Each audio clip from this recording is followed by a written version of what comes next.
Welcome back to Tonight Live. I'm Dan Wootton, and it's time for Uncancelled, where Britain's top commentators speak out on controversial issues without the fear of the cancel culture sweeping the rest of the media. With the England football team storming their way to their first major final since the World Cup in 1966, you'd think that the country would be united in pride. But England's Euro success has come amid an ongoing campaign by the sneering elitist left to conflate patriotism with racism, and sow more division amongst a population battle-scarred by Brexit. From statue toppling to the Rule Britannia row at last year's proms and the attempted cancelling of Winston Churchill, to MPs and institutions being targeted for flying national flags, the public are being brainwashed into believing that any symbol or source of national pride must be rooted in prejudice. Well, my guest tonight is Dr Rakib Ehsan, an independent expert on social cohesion and founder of Don't Divide Us, a group of liberal anti-racists taking a stand against culture warriors' obsession with racial identity. In a brilliant column for Spiked Online, Dr Rakib points out there is nothing divisive or exclusionary about Englishness, as evidenced by the, quote, multiracial success story that is our England team. He adds the extreme fringes of our politics have sought to peddle narrow-minded, exclusionary framings of English identity that are detached from mainstream sentiment, while both the hard right and hard left, which wish to place race and ethnicity at the forefront, communitarian values which cut across racial and ethnic backgrounds lie at the heart of the public support for a civic national identity. So as we look ahead to Sunday's final against Italy, Dr Rakib says there has never been a better time to foster a positive, optimistic Englishness that promotes national unity. And it's absolutely brilliant to have you here, Dr Rakib. And look, we do know that for some reason, parts of the left associate the England flag with racism in a way that they don't do with the Scottish flag or the Welsh flag. I think I'd have to make the point that this is something that I feel, Dan, that's accelerated since the Brexit result was delivered back in June 2016, where we had pro-Remain liberal commentators frame Brexit as some kind of jingoistic provincial English enterprise, when firstly, in reality, that just doesn't stack up to the facts on the ground. But when you actually look at the attitudes of English people, only 12%, according to a 2019 survey, said that being white was integral to Englishness, while 7 in 10 people believe that things such as paying taxes in England, making positive contributions towards society, those are integral components of Englishness. So you can see there that the view that race is an integral part of English identity it's a fringe view,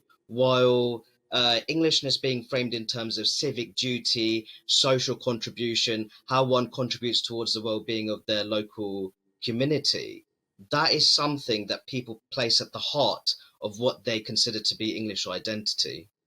I know, and it's fascinating and it's completely true, but it's not necessarily what the media class and the political class like to promote. No, absolutely. And I think that, to be honest, Dan, there's been an absence of moral political leadership in terms of trying to cultivate an inclusive, positive, optimistic Englishness. And we see that there's actually an appetite for that when you look at mainstream attitudes. And I think that what's really interesting is that you have hard right ethno-nationalists, but also hard left identitarians. They wish to place race and ethnicity at the forefront of personal identity, and also when it comes to discussions on English nationhood, when really, when people think about English identity, it's not so much based on one's racial identity or their ancestral origin. It's ultimately the focus is more on what they bring to the table. You know, to what extent do they fulfill their economic obligations, such as paying tax, or to what extent are they willing to contribute to their local community? To what extent do they take on family responsibility? I think those are the kind of things that people really focus on when they think about what is truly at the heart of Englishness.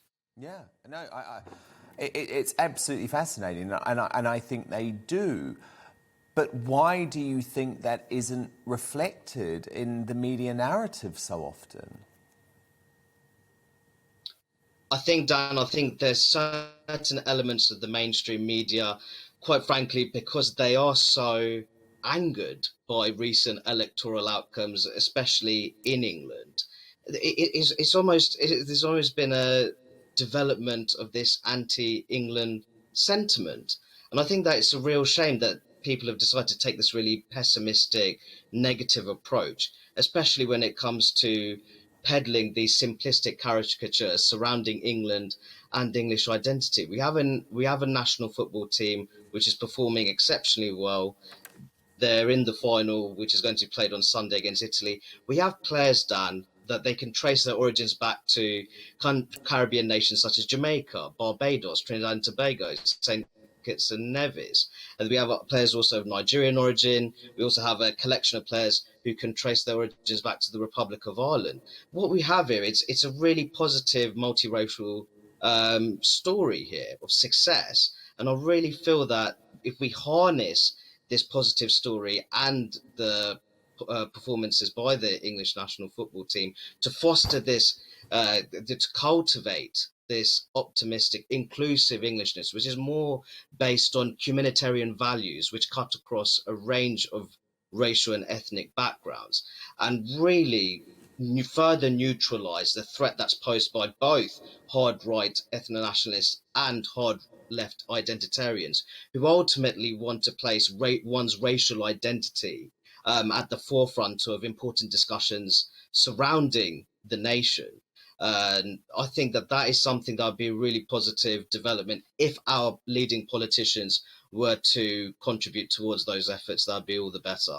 Yeah, no, completely. And you're right, there's no better example of it than the current England football team. And that's one of the reasons why there is so much unity. But do you think often it's connected to the St. George's Cross? Because I actually think back a couple of weeks to quite a shocking interview, I thought, on my colleague Michelle Dewberry's brilliant show, Jubes & Co, here on GBNews. And she had Aggie Mackenzie on the show, who's one half of the cleaning duo Kim and Aggie, you know, from How Clean Is My House. Remember that great show? Are you with me there? But anyway, she was saying that... Unfortunately not done.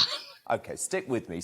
She was saying that if she drove past a house that was flying the St. George's Cross, she would immediately believe that there was a racist living inside that house or a Brexit Party, Nigel Farage supporting voter. Those were her words. That's how she put it. And she said, you know, usually somewhere like Essex. And to me, it really summed up what a lot of the metropolitan elite do think about English patriotism. And I just wonder how we overcome that. Well, I mean, I think that firstly, it's a real shame that people would react that way when seeing the St. George's Cross. But we saw it with Emily Thornberry Dan, as well. I I mean, mean, this is a common thing. No, the fact of the matter is, Dan, I've lived my entire life in Luton. Luton was the birthplace of the English Defence League.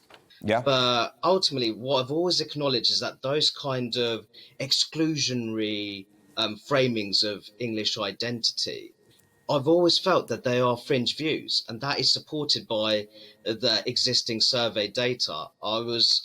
Living in Luton, I've come across patriotic, dyed-in-the-wool Labour voters. Then I studied at Royal Holloway, University of London, which is a village town based in Surrey, where you have many socially conservative, patriotic Tories.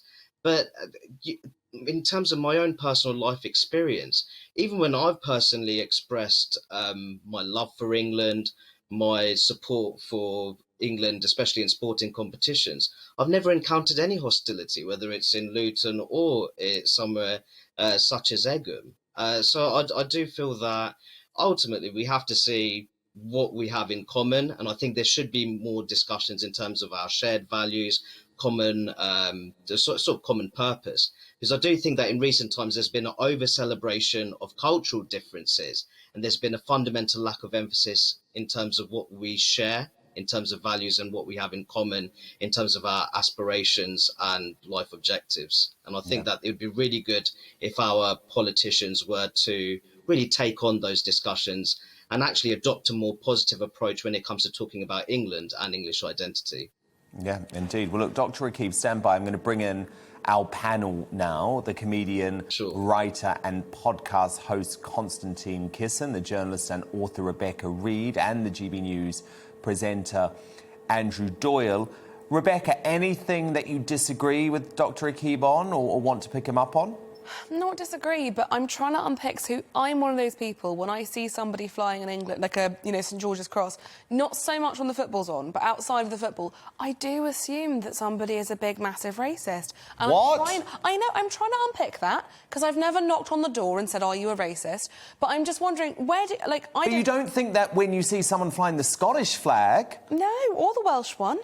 Genuinely, and I'm trying to unpick why it is that I assume that, and I'm wondering whether you might have any thoughts, like a therapist for me. Why do I assume people are racist if they have that flag? I don't think it's Brexit. That's so sad to me, Rebecca, that you feel that because you sum up what the London, Islington, metropolitan elite think. I even live in Islington. And I think it's very English-hating. I don't get it, because you wouldn't feel that if you saw someone flying the Welsh flag. You wouldn't think it if you saw someone flying the Scottish flag. What is it that you hate about England as an Englishwoman? But I don't hate England, and if it's the Union Jack, I think people who fly flags outside the house are a bit odd anyway, but the Union Jack doesn't bother me. That's sad too. No, that's a bit weird. Flags in general, it's bad decor. Anyway, not important. But I'm wondering, why do you think it is? Like, I'm a relatively young woman, and I think a lot of my friends feel the same way. Why do we feel this way? Is it possibly because you've seen so many things on the media, such as EDL marches, such as extreme nationalists flying the flag, appropriating the flag, let's say, to their own nefarious ends, and because you've been exposed to that? I mean, I'm completely speculating here, but might it be that it has become detached from its original meaning in your consciousness because of that stuff? I think that's entirely possible, because the only other place you see it is sports matches, and as we've covered this evening, never been to one. So maybe that is because I'm used to seeing people with, shaven heads and swastika tattoos carrying them around at scary marches, maybe. Dr Rakib, how do you want to diagnose Rebecca here? Well, I mean, where do you start, Dan? I think that in terms of... I agree. I think I definitely agree with Andrew in that there was that process of appropriation by far-right organisations and movements in respect to the St George's Cross. But ultimately, what was really worrying is that there's an absence of political leadership, but also social leadership in terms of trying to push back on that process. So I think it's really unfortunate that there's almost a vacuum there when it came to talking about English patriotism. And in a sense, the far-right organisations, such as the English Defence League, they exploited that. And unfortunately, we've had politicians in the past. Emily Thornberry is one that springs to mind. Yeah. Where it's almost it's a sense that seeing the same... Yes, looking at the St George's Cross is something to be ridiculed. I think in terms of Rebecca's comments on flags, I think it'd be quite disrespectful towards people who, originate from countries who have fought bloody wars in terms of liberating themselves and becoming independent, sovereign nation states. For them, I think that's perfectly acceptable for them to be proud of their national flag. But I also think that it's perfectly acceptable. You must be hating my mug tonight, Dr Rakib. I'm not. I don't hate your mug. I just think having a flagpole outside your house seems like a lot of admin. Do you wash it? When do you take it down? I just think it's odd. Well, I think if someone's going to make that effort to celebrate their country, how great. But look, let me bring Konstantin in on this. Konstantin, do you want to weigh in? Sure. Do we have Konstantin? I can't hear. Konstantin's muted, I think. I can't hear Konstantin either. Hello, can you hear me now? Yes, we can hear you now. Konstantin, you want to weigh in? Fantastic, you can hear me now. What I was saying was, first of all, Rakib, everything you're saying is music to my ears. Cannot wait to have you on trigonometry in a few weeks. But also, actually, this will surprise everybody. I'm going to defend Rebecca a little bit and praise her, actually, because I think she is... Or she's more surprised and outraged than anyone. There you go. But I do want to defend you because I think you're being honest, and I actually recognise the sentiment that you're talking about. And I remember feeling similarly about it. And what turned me away from thinking that way somewhat was, as a comedian, when I was going around the country, I remember turning up to a pub somewhere in Kent to do a gig. And he was absolutely covered inside and out with England flags, and this was not during a football tournament. And I remember the feeling of apprehension as a foreign comedian going in to do a gig at this place.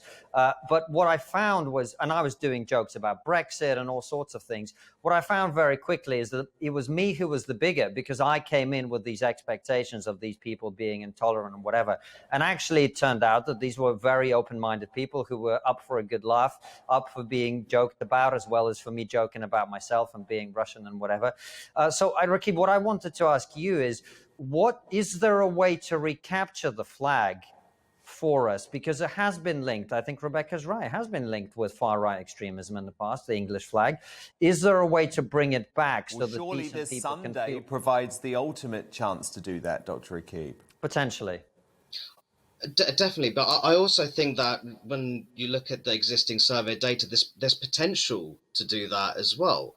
As I clearly stated, in terms of mainstream public sentiment, the idea that being white, or rather that race is at the heart of English identity, that is a fringe view.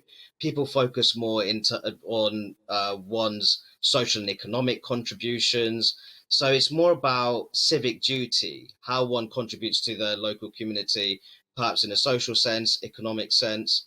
So I definitely feel that there is a potential for the fostering of an optimistic and inclusive Englishness. Amazing. Because based on the survey data, that's what I feel that that's where the mainstream is. Well, And so I do feel it should be more looking at one's behaviours, as opposed to where they can trace their ancestral origins or what the colour of their skin is. Welcome to the GB News YouTube channel. You can watch us live 24 hours a day, catch up on your favourite shows, and join in the conversation in the comments below. Don't forget to subscribe and you'll never miss any of our exclusive content.